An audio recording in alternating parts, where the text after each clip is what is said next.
સ્થિતિ નિયંત્રણમાં પણ ડર યથાવત. મુર્શિદાબાદ હિંસા મામલે બીએસએફના ટોચના અધિકારીનું નિવેદન. પશ્ચિમ બંગાળના મુર્શિદાબાદમાં વકફ કાયદાના વિરોધમાં ભયાનક હિંસા થયા બાદ સ્થિતિ પર કાબૂ મેળવવાનો પ્રયાસ કરવામાં આવી રહ્યો છે. હિંસાગ્રસ્ત વિસ્તારોમાં સલામતી દળો તૈનાત કરવામાં આવી છે. આ ઉપરાંત બીએસએફના પૂર્વ કમાન્ડના એડીજી રવિ ગાંધી માલદા અને મુર્શિદાબાદની 2 દિવસની મુલાકાત પર પહોંચ્યા છે. તેમણે કહ્યું કે સ્થિતિ નિયંત્રણમાં અને શાંતિપૂર્ણ છે. સરહદ પારથી કોઈ પણ ઘૂસણખોરી થઈ નથી. જો કે તેમણે એમ પણ કહ્યું કે સ્થિતિ નિયંત્રણમાં પણ ડર યથાવત છે. મુર્શિદાબાદમાં સ્થિતિ સામાન્ય કરવાના પ્રયાસો ચાલી રહ્યા છે, જે માટે બીએસએફ રાજ્ય પોલીસ સાથે મળીને કામ કરી રહી છે.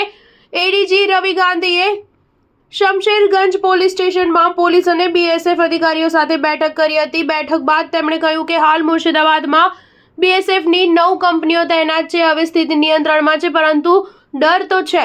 રાજ્ય પોલીસ અને બીએસએફ મળીને કામ કરી રહી છે. એડીજી રવિ ગાંધી માલદા અને મુર્શિદાબાદની 2 દિવસની મુલાકાતે છે. તેઓ હિંસાગ્રસ્ત વિસ્તારો સુતી, શમશેરગંજ, જંગીપુરની મુલાકાત કરવાના છે અને જે સંવેદનશીલ વિસ્તારોમાં બીએસએફ તૈનાત છે ત્યાં સમીક્ષા કરવાના છે. રાજ્ય પોલીસના અધિક મહાનિર્દેશક જાવેદ શમીમે સોમવારે કહ્યું હતું કે સ્થિતિ શાંતિપૂર્ણ છે. હિંસાગ્રસ્ત વિસ્તારોમાં શાંતિ સ્થાપવાના પ્રયાસો કરવામાં આવી રહ્યા છે. પહેલા કરતાં સ્થિતિ કાબૂમાં છે અને વિસ્તારોમાં દુકાનો પણ ખુલવાની શરૂ થઈ ગઈ છે. જે લોકો પોતાના ઘર છોડીને જતા રહ્યા હતા તેઓ પરત ફરી રહ્યા છે. અત્યાર સુધીમાં 19 પરિવારો પરત ફર્યા છે. હિંસાની ઘટનામાં કુલ 210 લોકો ધરપકડ કરવામાં આવી છે. પશ્ચિમ બંગાળમાં વકફ સંશોધન બિલ મુદ્દે થયેલા દેખાવમાં 3 લોકોના મોત થયા અને અનેક લોકો ઇજાગ્રસ્ત થયા છે. દેખાવો દરમિયાન કેટલાક લોકોએ પોલીસના વાહનો સહિત અનેક વાહનોમાં આગ ચાંપી દીધી હતી. એટલું જ નહીં, ટોળાએ પોલીસ પર પથ્થરમારો પણ કર્યો હતો.